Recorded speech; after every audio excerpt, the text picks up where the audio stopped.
Hey friends, welcome back. My name is Anna and this is Tales from the Craft Room. The final decision has been made on that, what's it called? Let me double check here. Circle Takes the Square crochet blanket that I have been working on. I am going to do a 4x5 or 5x4. Same thing, just depends on how you look at it.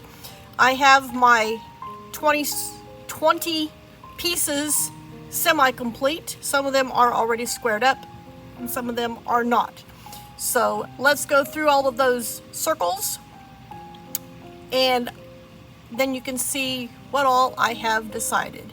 So I do have 5 of these Dippity Dot ones total. I do have one that's already squared up with a circle because I wanted to see what it looked like squared up. I think that looks cute, and being that this is that ice cream shop yarn or I think it's ice cream shop yarn, I do think you need some sprinkles in with your ice cream.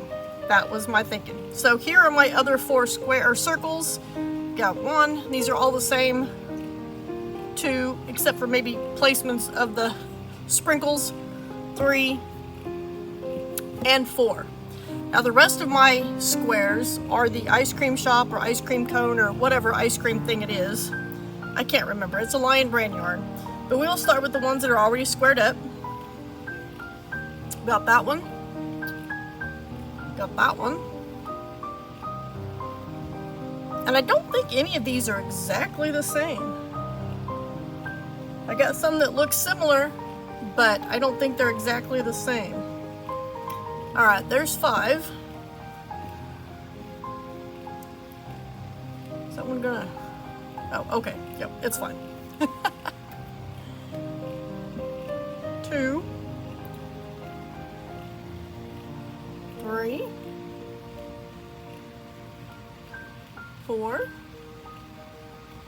5, and then I've got 5 more circles here.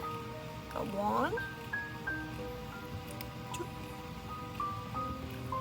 3, 4, and 5. So I got 5, 6, 7, 8, 9, 10, 11. I have 12 circles here that I still need to square up.